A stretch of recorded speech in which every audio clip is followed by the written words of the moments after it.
Assalamualaikum warahmatullahi wabarakatuh.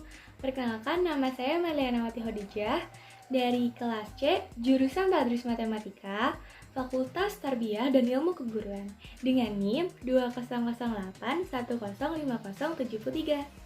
Di sini saya akan membahas tentang materi pendidikan Islam bersama ustazah saya, yaitu Ustazah Mora Bilqis. Selamat menyaksikan semuanya. Urgensi materi pendidikan Islam itu seperti apa? Urgensi itu maksudnya yang penting gitu ya, dalam pendidikan Islam itu yang penting itu karena kita itu di dunia itu dilahirkan itu kita tuh sudah bentuknya dalam keadaan fitrah gitu ya, fitrah. Jadi kita itu dilahirkan dalam fitrah. Terus tugasnya manusia itu juga sebagai khalifah di bumi, itu maksudnya sebagai pendidik. Kita manusia itu dilahirkan itu pas dilahirkan dari bayi itu kita sudah dapat pendidikan Islam dengan didengarkannya azan saat kita dilahirkan itu. Jadi bayi saja sudah mendapatkan pendidikan Islam. Jadi urgensi pendidikan Islam itu sangat penting mengatur kehidupan manusia, biar kalau kita mau selamat di dunia dan di akhirat memang harus ada agama di dalam kehidupan kita itu. Makanya pentingnya pendidikan itu ya yang harus ditanamkan dari dini, tapi berjenjang, bertahap, dari mulai dari lahir, dari balita, nanti kita meningkat ke pendidikan dari masa anak-anak, TK, SD, SMP, sampai SMA itu ada tahap-tahapannya gitu. Jadi nggak semuanya pendidikan itu langsung plek jadi gitu, tapi kan harus bertahap gitu ya, harus bertahap. Pendidikan itu memang manusia itu diciptakan itu kita tuh harus mencari ilmu, menuntut ilmu itu hukumnya wajib gitu ya, karena tanpa ilmu juga apa yang kita kerjakan itu tidak akan berguna, tidak akan menjadi sia-sia karena tidak ada ilmu di dalamnya, yaitu terutama salah satunya ilmu agama. Agama itu mengatur kehidupan, mengatur seluruh kehidupan itu ya. Dengan agama itu ada norma-norma di dalamnya, ada hukum-hukum, ada norma-norma, ada aturan-aturan yang harus kita taati kalau kita mau selamat gitu ya, mau selamat di dunia dan akhirat. Jadi tugasnya manusia itu memang harus belajar mencari ilmu, karena tugas kita itu sebagai khalifah itu maksudnya orang yang di bumi itu yang tugasnya untuk mendidik menjadi manusia lebih baik. Sedangkan ayat yang pertama itu juga turun itu namanya surat Al-Alaq, itu kan namanya Iqra, artinya Iqra itu membaca. Jadi kita tuh dituntut dari awal itu dituntut untuk belajar untuk membaca. Jadi tugasnya manusia itu untuk belajar, mencari ilmu, untuk mendidik ya, sesuai dengan sunnah, yang sesuai dengan pedoman hidup kita, itu Al-Quran dan sunnah ya. Yang urgensinya itu ya memang penting gitu ya, pendidikan itu sangat penting dan sangat mendasari hidup kita. Kalau kita mau selamat di dunia dan akhirat harus ada agama di dalamnya. Kalau tidak ada agama ya percuma, tidak ada kehidupan yang berlangsung baik gitu ya. Terus cakupan materi pendidikan Islam itu yang bagaimana?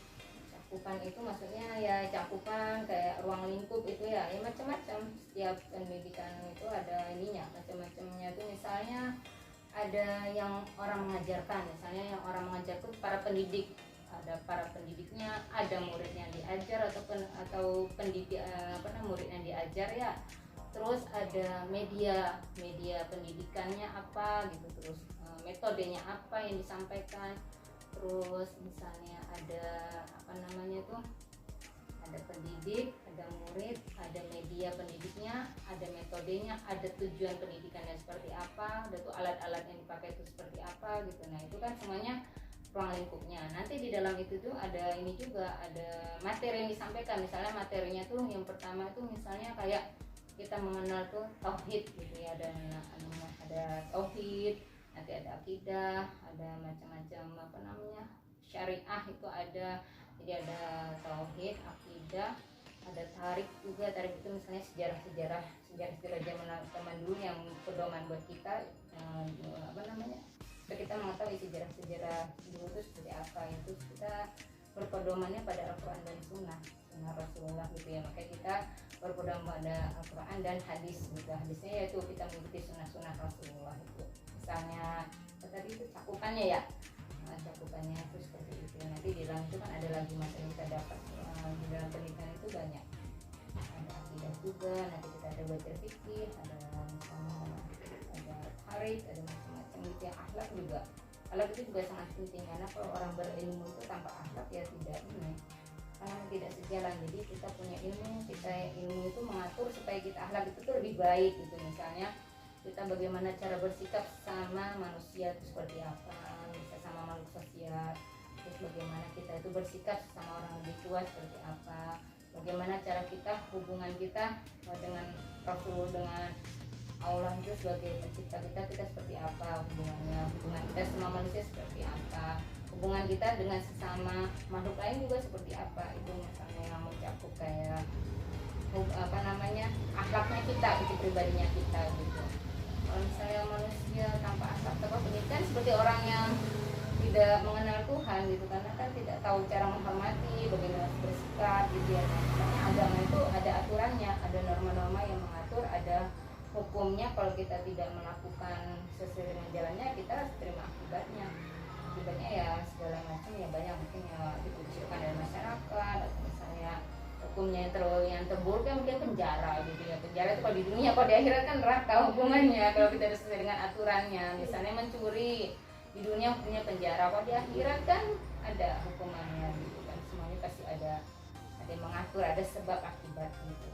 Itu bukannya seperti itu yang harus kita ketahui gitu ya, itu secara garis besar.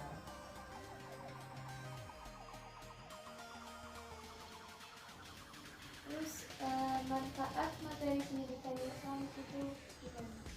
Manfaatnya itu sendiri ya sangat berpengaruh ya pada kehidupan kita. Kalau kita misalnya belajarnya kita baik menerimanya, apa yang kita dapatkan itu pasti akan yang kita kerjakan, apa yang kita lakukan itu pasti ada akibatnya ke kita gitu.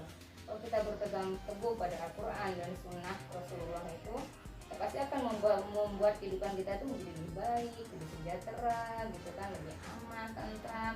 Ya tujuannya kita hanya untuk beribadah, bertakwa hanya kepada Allah saja gitu. Kalau kita mau selamat di dunia dan akhirat ya manfaatnya sangat besar. Memang itu yang mengatur itu memang ada hukum yang mengatur itu, maka kita harus taati.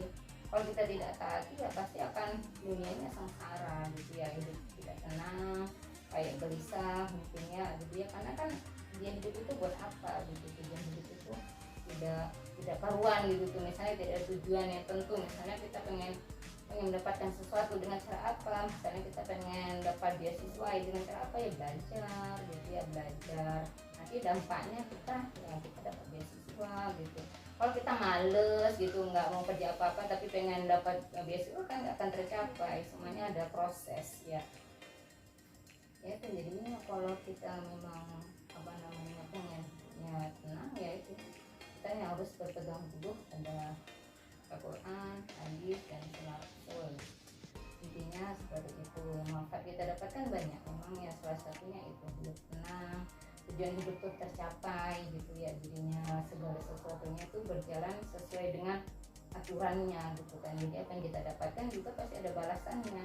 Kita misalnya mengerjakan dapat A, nanti mungkin dapatnya B atau C, enggak semuanya langsung yang kita dapatkan itu sesuai dengan keinginan kita. Kadang-kadang apa kita inginkan tapi Allah membalasnya dengan yang lain gitu kan ya, itu mungkin lebih baik buat kita, menurut Allah itu lebih baik. Tapi kita harus memang berusaha gitu ya, berusaha jadi yang manusia yang terbaik, yang mencari lebih baik gitu. Itu tujuannya manusia kan memang harus bersyukur kita ya, kita harus selalu bersyukur, dinikmati hidup itu. Seperti kayak sekarang kita dikasih musibah ke corona seperti ini, kita harus bersyukur karena kita banyak mendekatkan diri sama Allah kan. Kita banyak beribadah, banyak berdiam diri di rumah gitu ya. Memang ya dampaknya ya kita dalam keadaan was-was, kita takut gitu ya. Ya itu memang sudah ada takdirnya, nanti suatu saat juga akan berakhir gitu ya. Tapi memang kita harus sabar gitu ya. Memang segala sesuatunya itu pasti ada jalan keluarnya, tapi memang itu butuh proses semuanya.